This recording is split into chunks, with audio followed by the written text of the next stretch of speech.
Hola chicos, ¿cómo están? Soy la profe Zambrano y vamos a ver lo que sería los diferentes tipos de transporte a través de la membrana. Para empezar vamos a decir que la membrana plasmática es una bicapa lipídica que delimita toda la célula.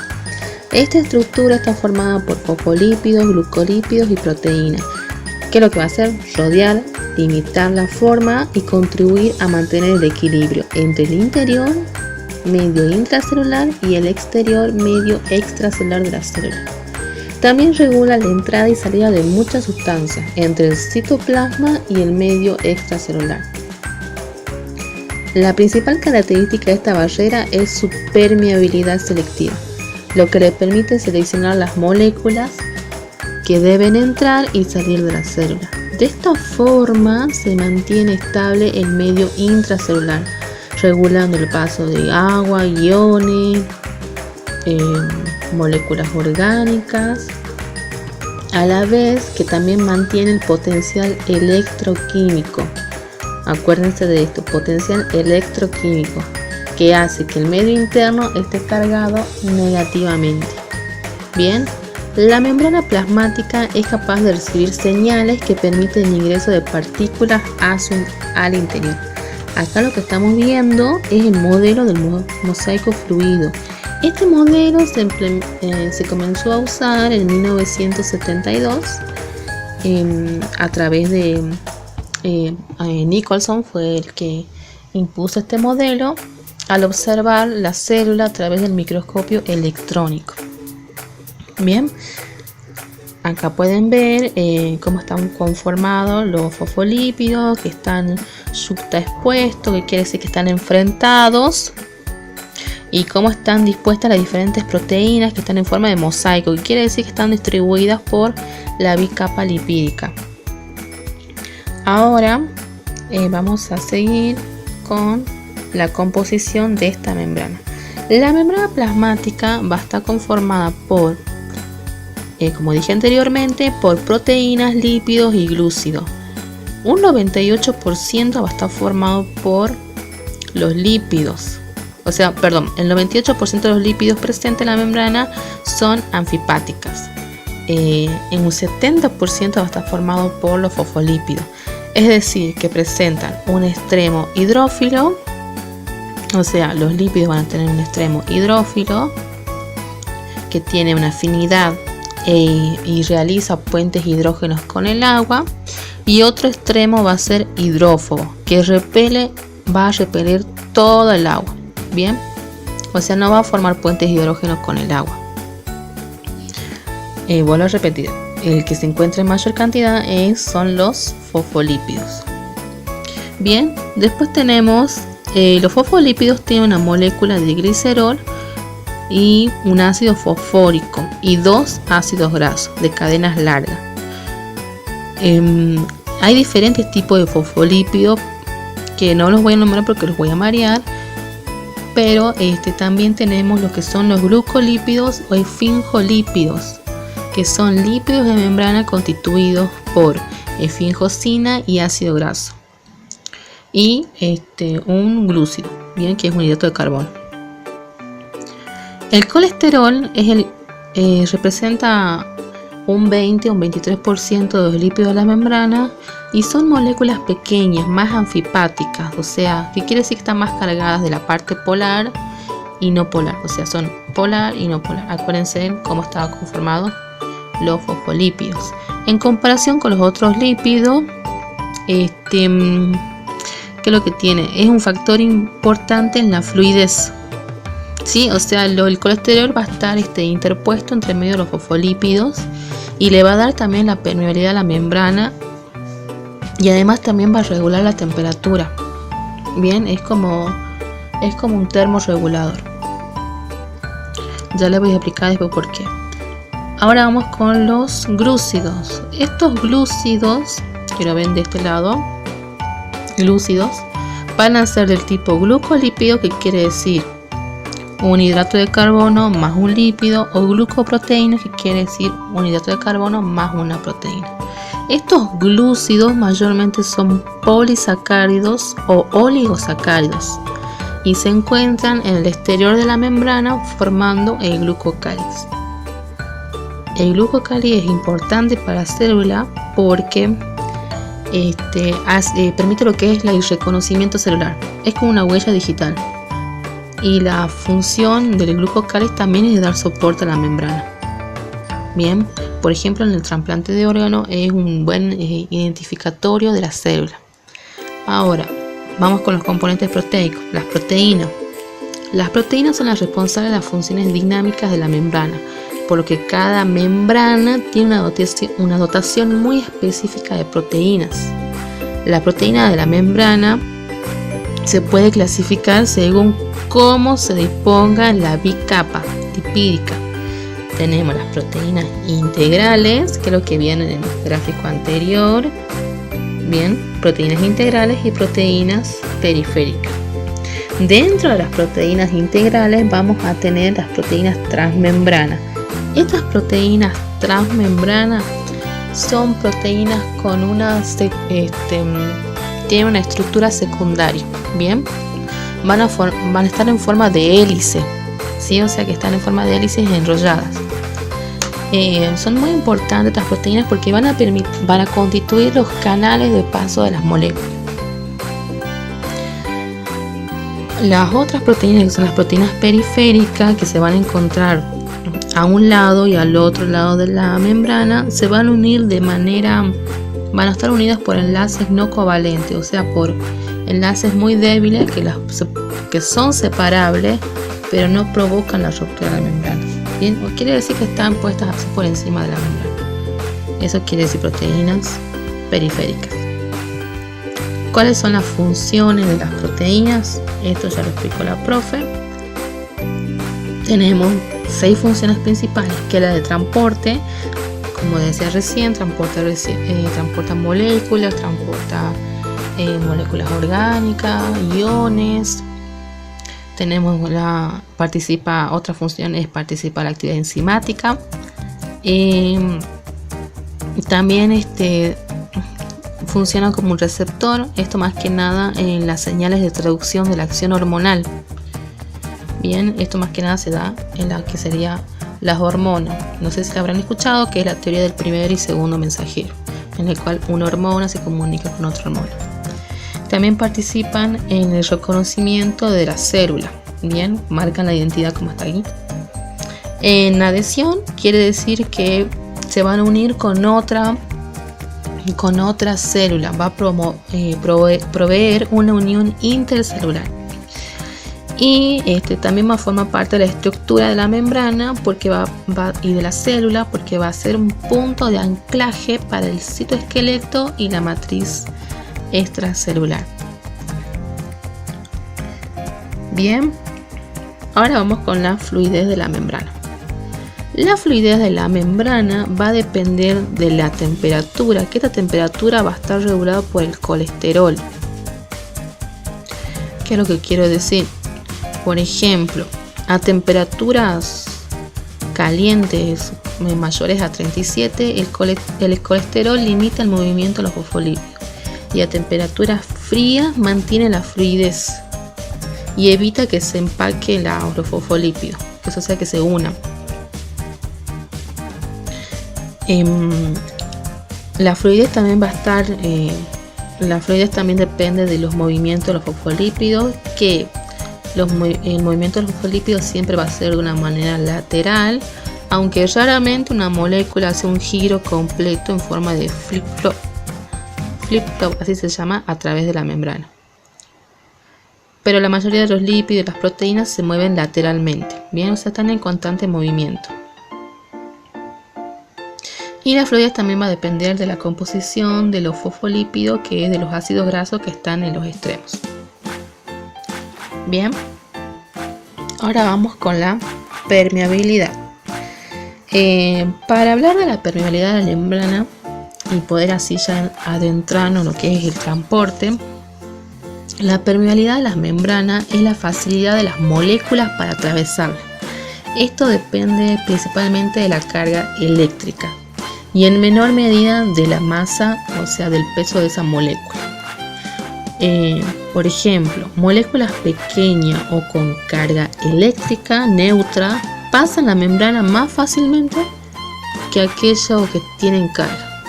Bien, y también estas moléculas pasan más fácil que las moléculas grandes. Además, la membrana es selectiva, lo que significa que permite la entrada de unas moléculas y restringe a otras.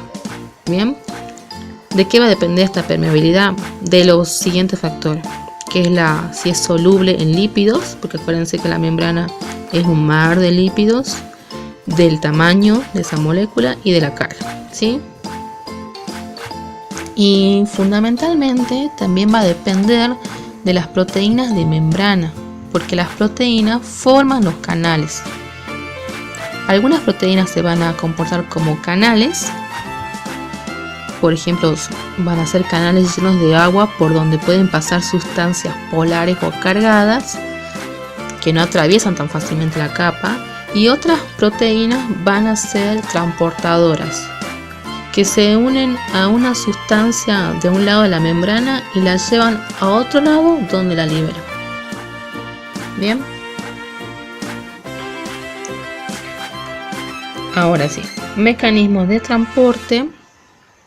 Antes de hablar de mecanismos de transporte, hay que hablar de lo que es el gradiente de concentración. ¿Qué es lo que quiere decir gradiente de concentración? Que es llevar que una molécula sigue su gradiente de concentración desde el lugar donde está más concentrada hacia el lugar donde está menos concentrada. La membrana plasmática crea una diferencia de concentraciones de una sustancia entre un lugar y el otro. Por ejemplo, en el interior y el exterior de la membrana. Bien. Esta distribución, esta diferencia de distribución de iones crea lo que se llama crea cargas positivas y cargas negativas en ambos lados. Por ejemplo, el citoplasma va a estar cargado más negativamente y la superficie externa tiene más cargas positivas. Esto va a constituir un gradiente eléctrico. Y todo eso se denomina potencial de membrana. Por ejemplo, las células nerviosas tienden a repolarizar y polarizarse dependiendo de este gradiente eléctrico. Es como que le doy energía, se polariza y se despolariza. Bueno, los gradientes de concentración y los gradientes eléctricos son importantes porque contribuyen al desplazamiento de las sustancias a través de la membrana. Por ejemplo, en muchos casos una sustancia pasará a través de la membrana siguiendo su gradiente de concentración, es decir, cuesta abajo. Y una sustancia con carga positiva tenderá a moverse hacia un área con carga negativa, y una sustancia con carga negativa tenderá a desplazarse hacia un área con carga positiva. Y estas diferencias de carga, crean un gradiente electroquímico. Bien, acuérdense de esto. Entonces tenemos el gradiente de concentración, que la molécula va desde un lugar más concentrada hacia un lugar menos concentrada, y el gradiente electroquímico, que es la diferencia de cargas que crea ese movimiento y esa diferencia de concentración. Ahora sí, comenzamos con los mecanismos de transporte. Los mecanismos de transporte se van a clasificar de acuerdo a si requieren energía o no, y también se van a clasificar de acuerdo al tamaño de la molécula. Los tipos de transporte a través de la membrana son un conjunto de mecanismos que regulan el paso de solutos, de iones y de pequeñas moléculas. Los sistemas de transporte también desempeñan papeles esenciales en el metabolismo celular y en las actividades tales como la adquisición de nutrientes, el mantenimiento de la homeostasis, en la expulsión de desechos tóxicos, en la comunicación celular. Bien, volviendo a este cuadro, tenemos dos mecanismos de transporte. Transporte de baja masa molecular, que quiere decir que son iones pequeños, y transporte de moléculas de elevada masa molecular, que quiere decir que son moléculas grandes. En el transporte pasivo es el único que no utiliza energía, bien, que sigue su gradiente de concentración. Después, los demás transportes utilizan energía, tanto el transporte activo como el transporte de elevadas moléculas de peso molecular, o los transportes en masa. Bien, entonces acuérdense, transporte pasivo no requiere energía. Y dentro del transporte pasivo tenemos la difusión facilitada y la osmosis. La difusión facilitada es aquella que va a utilizar una proteína para poder atravesar la membrana, o sea, las moléculas va a utilizar una proteína transportadora. Y la difusión simple va a ser a través de la bicapa lipídica, o sea, que entra, así como Don Pedro por su casa, y va a utilizar canales iónicos. Bien, ¿qué es lo que pasa ahora? Y la osmosis tampoco requiere energía, pero este va a ser más que nada el paso de un solvente, que quiere decir el agua, de una zona de mayor concentración hacia una de menor concentración de agua, ¿no? Vamos con difusión. Acá tenemos los tres tipos de difusión, que tenemos la difusión simple, en el cual pasan las moléculas sin utilizar ninguna proteína. En este caso, las moléculas que van a pasar son el oxígeno y el dióxido de carbono, nitrógeno, ácidos grasos, esteroides, vitaminas, o sea, todo aquello que no tiene una carga, que son moléculas no polares hidrófobas. ¿Qué otra cosa? Bueno, por ejemplo, esto es un transporte importante más que nada en la hematosis, en la respiración celular. Bien, y después tenemos la difusión simple a través de las proteínas de canales iónicos. Que estas son proteínas integrales transmembrana que permiten el paso de iones inorgánicos pequeños, que tienen una parte hidrófila, por eso no pueden atravesar así simplemente. Y cada ion se difunde a través de la membrana solo en algunos sitios. Y además estos canales van a ser selectivos para el potasio y, por ejemplo, para el cloro. Después va a haber otros canales también para el sodio y para el calcio. Y la velocidad de difusión a través de los canales iónicos es un poco más lenta que la difusión libre a través de la bicapa lipídica. Bien. Después tenemos la difusión facilitada, que es a través de la proteína transportadora. Que esta difusión facilitada, ¿qué es lo que pasa? La molécula se une a una proteína para poder pasar. Esto también, todo el proceso de difusión también va a depender de la magnitud del gradiente de concentración, de la temperatura, de la masa de la sustancia, la superficie. Bien, estas moléculas que se unen a la proteína van a tener carga, por eso no pueden pasar tan fácilmente la membrana plasmática. Bien, el otro proceso pasivo que no requiere energía es la osmosis. La osmosis es el paso de un solvente a través de una membrana con una permeabilidad selectiva. Y, o sea, ¿qué quiere decir? Que pasa el agua, se desplaza a través de la membrana, desde una zona de mayor concentración hacia otra de menor concentración.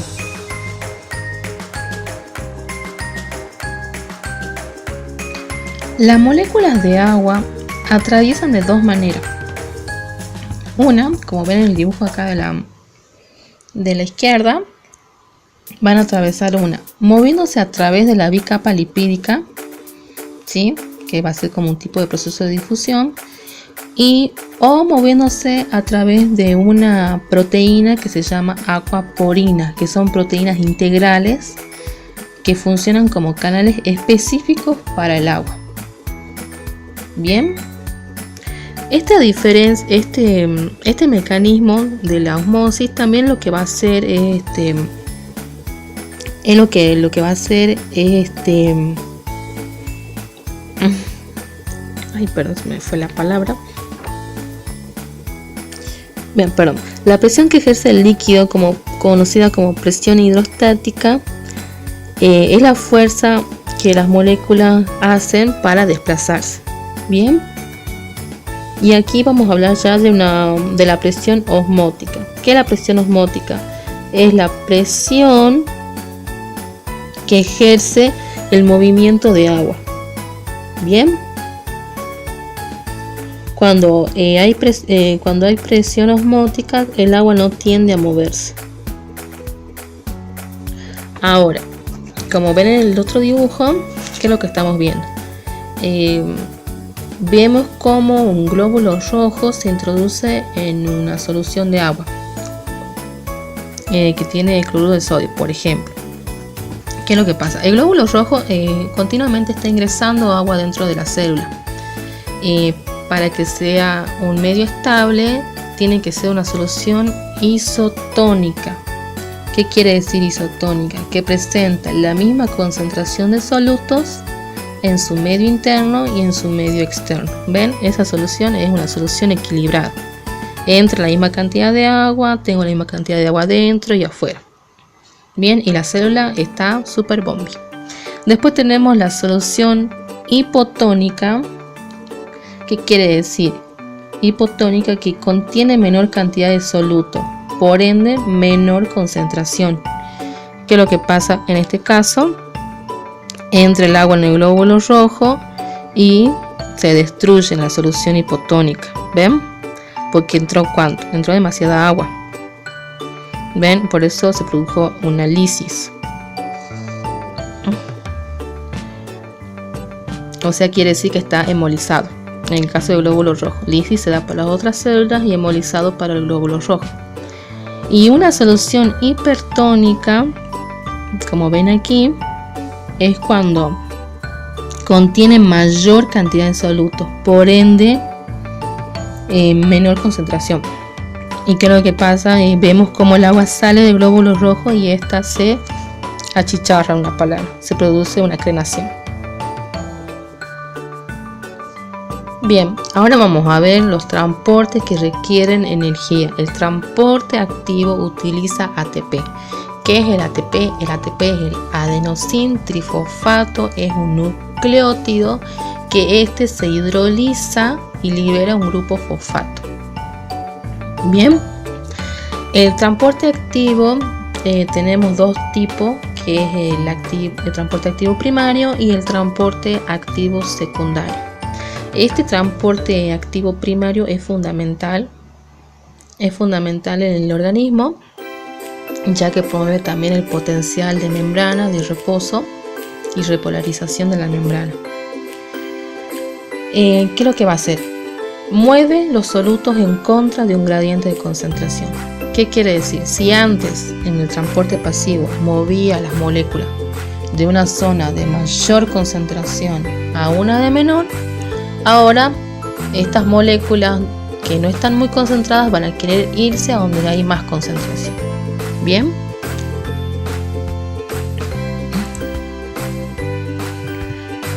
Bien, el transporte activo primario y secundario, el transporte activo primario más que nada va a utilizar bombas de soluto, o sea, van a utilizar unas proteínas transportadoras que son unas bombas de soluto.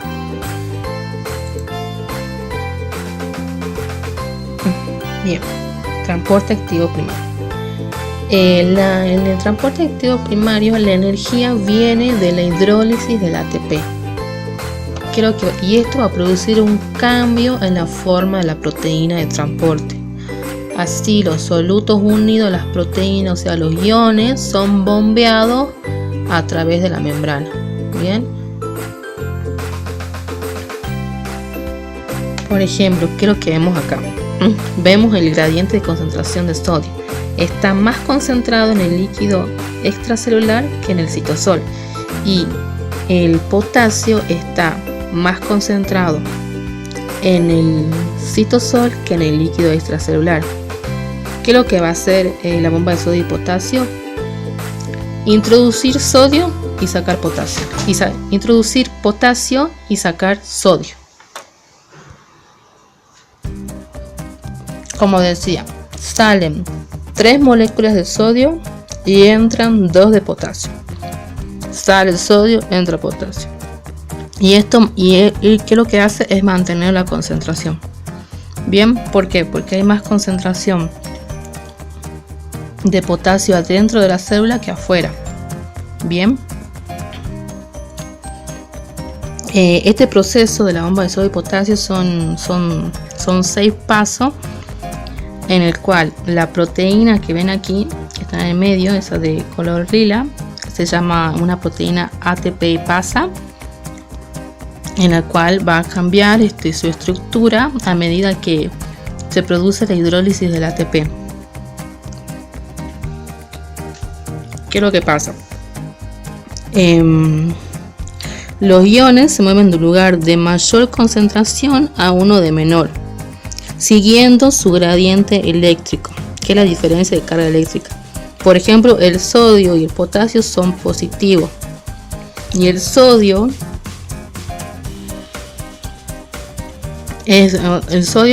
va a tender a ir a un lugar donde esté más negativo, igual que el potasio. Por eso la célula está constantemente bombeando. Pero ¿qué es lo que quiero que quede claro? Que sale 3 moléculas de sodio y entran 2 de potasio.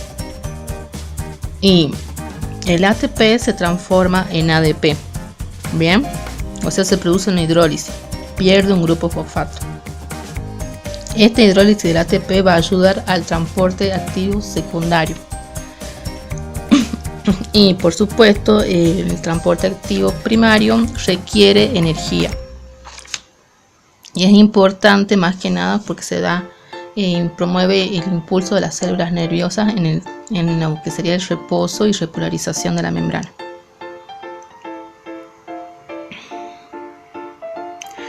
El transporte activo secundario va a estar formado, o sea, va a proveer directamente de la hidrólisis indirecta del ATP.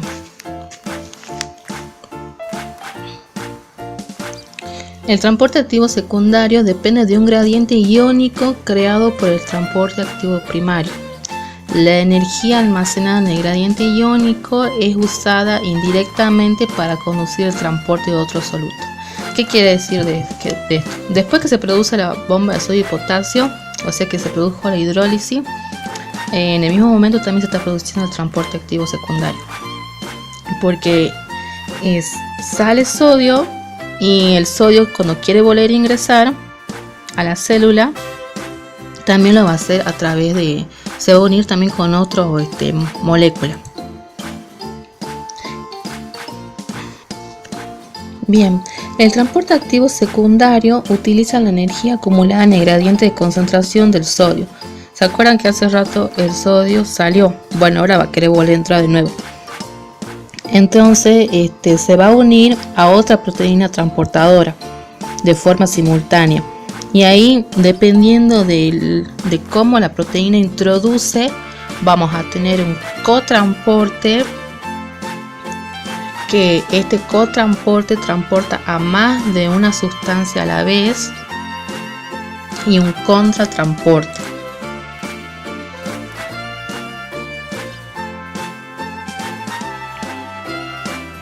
Bien, de esta manera, clasificando de qué manera quieren entrar de nuevo las moléculas hacia adentro de la membrana, vamos a tener el transporte activo uniport o uniporte, que es mayormente dado por la bomba de sodio y potasio, que mueve un tipo de molécula en una sola dirección.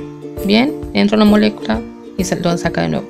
Y después tenemos el transporte activo sin porte o contratransporte, que es en aquel que son transportados dos solutos en la misma dirección al mismo tiempo.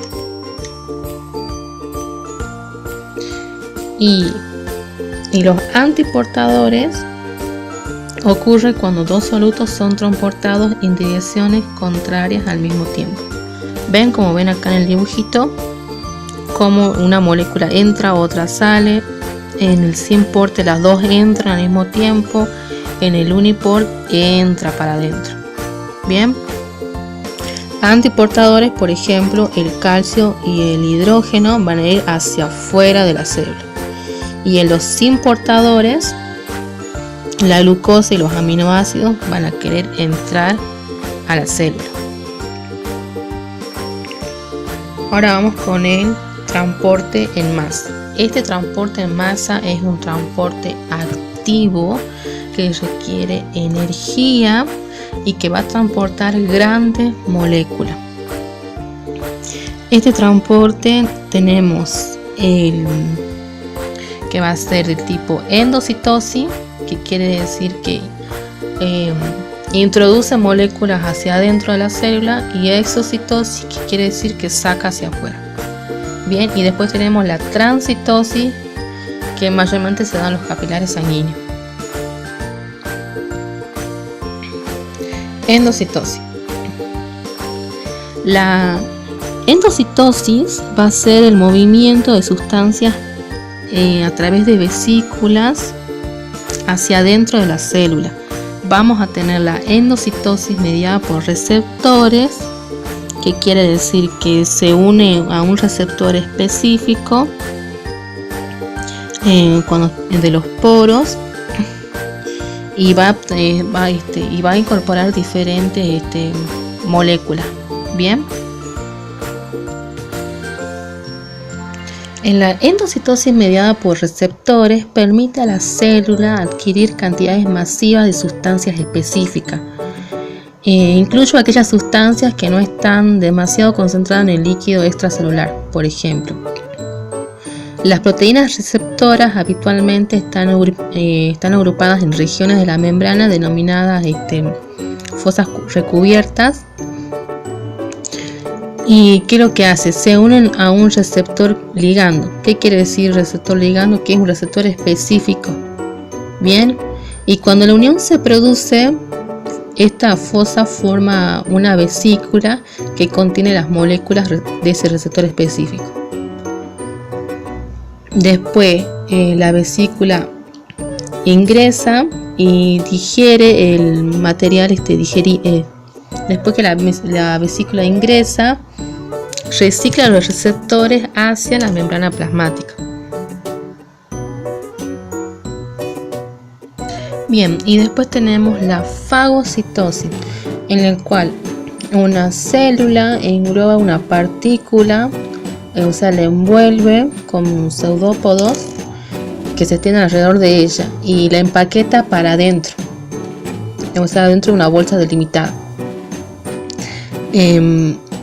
Esta es tan suficientemente grande como para ser clasificado como vácula. Bien, la partícula es digerida después que la vácula se fusiona con un lisosoma que contiene enzimas.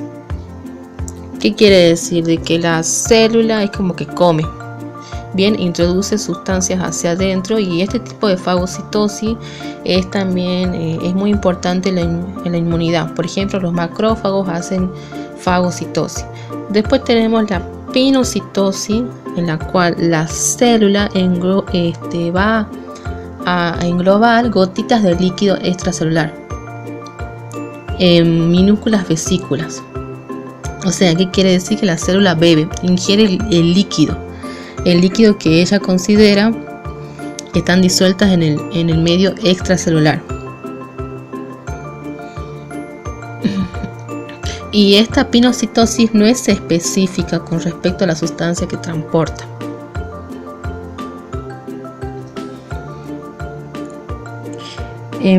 Por ejemplo, la pinocitosis va a producir lo que es la absorción celular.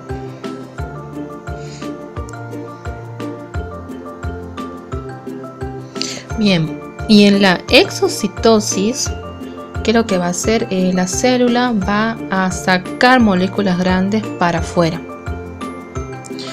mediante la fusión de vesículas con la membrana plasmática. Una vesícula de transporte que se ha desprendido del aparato de Golgi se desplaza a lo largo de los microtúbulos del citoesqueleto hacia la membrana plasmática. Cuando la vesícula de membrana y la membrana plasmática se ponen en contacto, las moléculas lipídicas de las dos bicapas se organizan, de manera que las dos membranas se fusionan. Y entonces se suelta el material hacia el exterior de la célula. Y las vesículas de la membrana se transforman en parte de la membrana plasmática.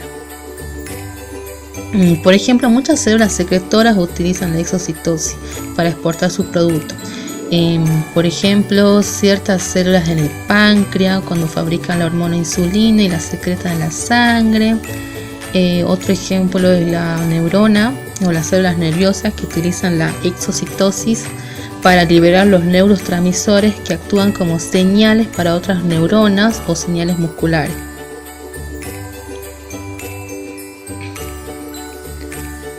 Bien. Y la transcitosis es el movimiento de una sustancia a través de la célula como consecuencia de la endocitosis. ¿Qué quiere decir esto? Las sustancias como los anticuerpos pasan a través de las células endoteliales. Esto es una vía común entre el plasma y el líquido intersticial. ¿Qué es lo que quiere decir? Que se libera por endocitosis una molécula, se libera una molécula por exocitosis y pasa el torrente sanguíneo y es incorporada por endocitosis. O sea, son los dos procesos. Bien, eso sería la transcitosis. Mayormente esto se da en los capilares sanguíneos.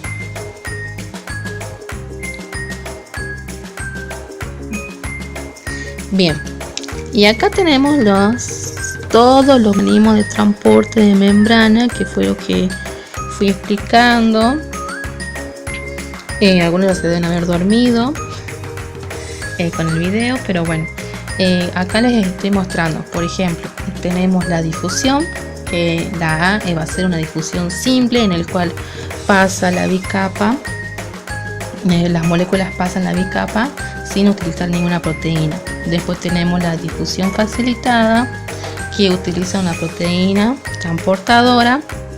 Tanto la difusión facilitada como la difusión y la osmosis no utilizan energía. Y después tenemos el transporte activo, bien, que es el que utiliza energía, que es el C. Y vamos a tener el transporte activo primario, que está dado por las bombas, y el transporte activo secundario, que va a estar dado por los cotransportadores y contratransportadores. Y después tenemos el transporte de grandes moléculas, que es el D, que es la endocitosis y la exocitosis. Y por último, el punto E, que es un transporte pasivo, es la osmosis, que como pueden ver acá en el dibujo no sé si pueden ver, es el paso del agua por la membrana plasmática. ¿Ven? Pasa de manera simple o a través de una proteína llamada aquaporina. Bien, esto sería todo. Cualquier duda me mandan un mensaje por los comentarios. Así que nos estamos viendo y estudien, chicos.